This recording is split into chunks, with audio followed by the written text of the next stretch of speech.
再有不到1个月 ，iPhone 18 Pro 就要发表了。Mark Gurman 呢，猜应该是9月8号或者是9号吧。那今年最特别的一个地方呀，是这个苹果新的 CEO John Ternus 上任后的第一次发表会，所以我们也可以借此机会来看一下 Ternus 和库克的风格到底有没有什么不同，还会不会出现库克每年都会说的那句话。These are the best and most capable iPhones we've ever made. 当然了，这些新品呢也不是他上任之后才定下来的，所以还不能算作就是所有的东西都是他的风格。不过这次呢，我最在意的其实还不是那个 iPhone 的折叠机，反而是普通的 iPhone 18 Pro 跟 Pro Max 到底会不会涨价。因为6月份的时候 Apple 其实已经整个涨过一轮了嘛， iPad 涨了， MacBook 也涨了，连那个 Apple TV 4K 呢都从129直接跳到了$199，涨价的幅度已经超过50%了。理由呢也是很清楚的，就是因为现在的记忆体太贵了。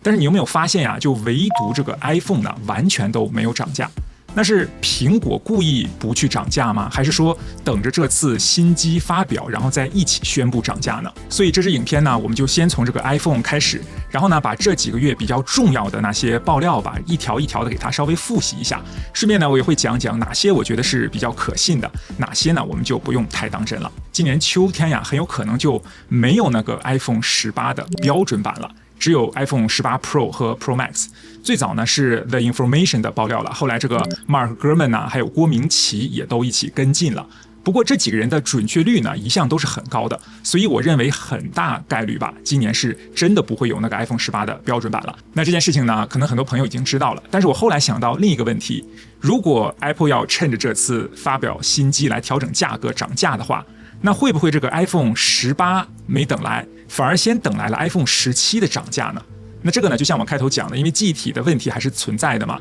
iPhone 涨价呢，其实也是迟早的事儿。如果你确定你不会买那个 Pro， 只想要数字系列或者叫标准版吧，那我自己的判断呀，就是18跟17很有可能差距不是太大的。那如果现在17的配备呢已经够你用了，而且价格仍然守在$800上下，我仍然建议就不要再等那个 iPhone 18了。与其冒着等着涨价的风险呀，还就是等一个可能没有什么提升的 iPhone 18，还不如直接就现在用现在这个价格锁定 iPhone 17比较保险。第二个看点呢，就是全新的折叠机了，也有的说呢会叫做 iPhone Ultra。因为这是 Apple 第一次推出这种类型的产品嘛，那大家对它的期待呢，其实也是很高的。尤其是折叠的荧幕有没有折痕这一块啊，郭明奇呢说是完全没有折痕，然后 Mark Gurman 呢说这个折痕呢可能比较不明显。那到底是不明显还是完全没有呢？那这个本身其实就是一个看点了。除了折痕之外，还有一些要注意的地方。第一个呢，就是它这个价格呢肯定是很贵的，但是它的配置呢反而是比较低的。普遍的预期呢，就是没有 Face ID 变成了一个侧边解锁的 Touch ID， 后面呢也就只有2颗镜头，就等于没有长焦镜头了嘛。所以你多花的钱呢，其实买的是这个折叠的形态，不是一个更高的配备。第二个呢，就是这个价格呀，可能真的会很有感。摩根大通分析师去年7月份估计是$1999，就$2000吧起跳。但是那个时候你别忘了 Apple 的产品呢还没有全面涨价嘛，而郭明奇最近的就是估计的价格呀，已经是$2300到$2500起跳了。那如果 Apple 真的用$2300来定价的话呢，我其实一点都不会觉得意外。还有第三个，就是即便你有钱，也不一定可以马上买得到。郭明奇估计就是整个第3季度吧，折叠机的出货量呢就只有50万到100万只，而 iPhone 18 Pro 跟 Pro Max 呢大概会有2000到2200万只，那这个差距应该就很明显了吧？这个不是说 Apple 不想多卖啊，只是说它只能制造出来这么多。所以他说呀，搞不好呢会重演当年 iPhone 10那个节奏，就是先跟这个 iPhone 18 Pro 一起发表，然后呢等到晚一点的时候，9月底10月份的时候可能才真的开始预购。所以如果你能够接受这个折叠机的价格，也能够接受它这个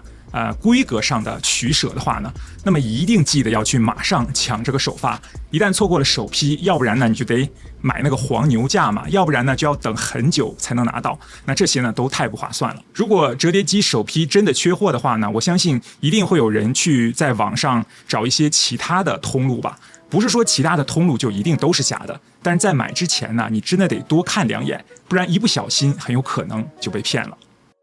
我最近在弄那个暑假去奥兰多环球影城的行程，门票啊、订饭店啊，还有租车呀，几乎都是在线上刷卡。我知道现在很多的假官网呀做的是很像真的，所以呢，我都会多看一下那个网址有没有什么奇怪的拼字或者是什么网域。不过呢，我还是会很担心自己会看漏掉嘛。后来我就才发现，原来我原本就在用的那个 NordVPN， 如果你订阅的是一个完整方案以上的方案的话呢，那现在呢它就多了一整组的安全防护的工具了。其中一个就是危险网站和钓鱼网站的防护。点到已知的钓鱼网站的话呢，或者是什么假的购物网站的话呢，它就有机会先跳出一个警告。还有就是诈骗来电的过滤的功能了。如果你的方案有包含的话，手机上也有装这个 NordVPN 的话，那如果是可疑的推销或者是什么诈骗电话，它都会在你接起来之前呢，先给你一个标记。有些侦测到的呢，也会直接就给你挡掉了。下载档案的时候，它也会帮你扫描一下，看看有没有什么恶意软体风险。跟很多人印象中的那个传统的防毒呢是不太一样的。它比较强调的呀，是在你点这个链接，然后进网站下载档案之前，先去多做一层判断。我自己觉得吧，就是没有工具能够代替你多看一眼，看看是不是真的。但是多一道提醒呀，总比全靠眼睛去看呢要更安心。VPN 的部分呢，肯定是完全没变的，还是最核心的功能。只是呢，它现在把这些防护的功能呀，也整合进同一个 APP 里面了。如果你也想试试看的话呢，点击我的专属链接 nordvpn.com/PETRSUN， 或者在结账的时候输入一个优惠码 PETRSUN， 还能够拿到我们频道的专属优惠哦。前面呢，我们讲完了这个 iPhone 折叠机，那接下来就要讲更多人在意的这个 iPhone 18 Pro 了。但这次最大的变数呀，不是它的规格，而是价格。马尔哥们讲的方向呢，就是说这个外形呢是不会大改的，重点呀就是续航、相机还有效能方面可能会有一些提升。那如果你手上已经拿了 iPhone 17 Pro 的话呢，而且今年也不会考虑那个折叠机，那今年我认为吧，你基本上就不用考虑换机了，因为明年就是 iPhone 发表的20周年嘛。马尔哥们和 The Information 都说，就是明年这一代呀会有一个大的改款，所以手上如果有 iPhone 17 Pro 的，今年基本上就可以跳过了。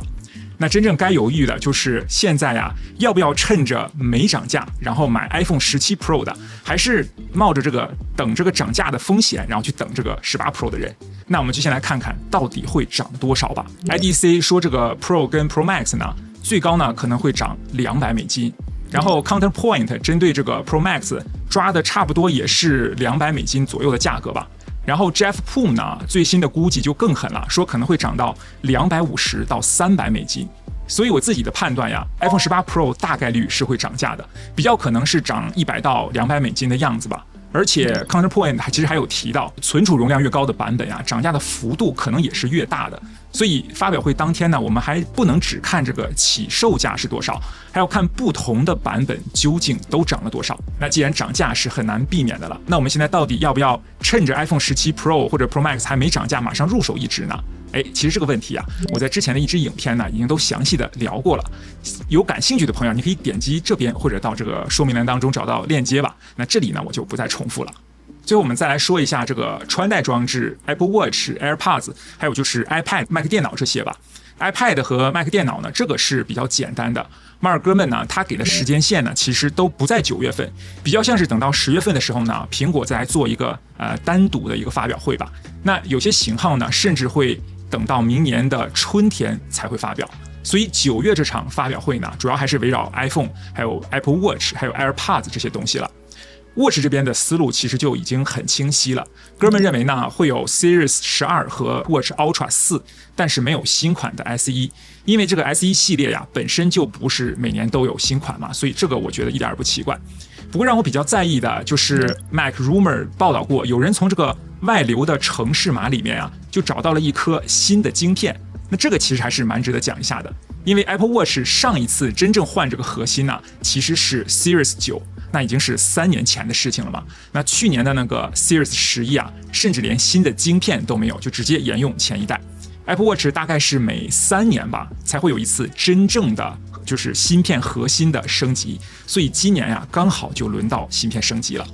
通常这个新的晶片呢，会带来一些新的功能，然后手表的寿命呢也会就是用的比较久。像是这次这个Watch OS 27更新的呀，那个初代的 Apple Watch Ultra 只推出了4年就失去了更新的资格了。其实最主要的原因呀，就是因为当时用了旧款的晶片。那到底这次有哪些新的功能呢？哥们说呀，健康啊，还有就是健身的追踪呀，这些功能会有一些改善，但是具体怎么改呀，他也没有说清楚。至于大家最想要的那个血糖的监测呀，他说这个功能呢，可能还要再等个几年，所以今年这一代啊，大概率是没有的。外观方面 ，Series 12呢，大概是没有太大的变化的。就照过去3轮的这个外观的升级节奏来看吧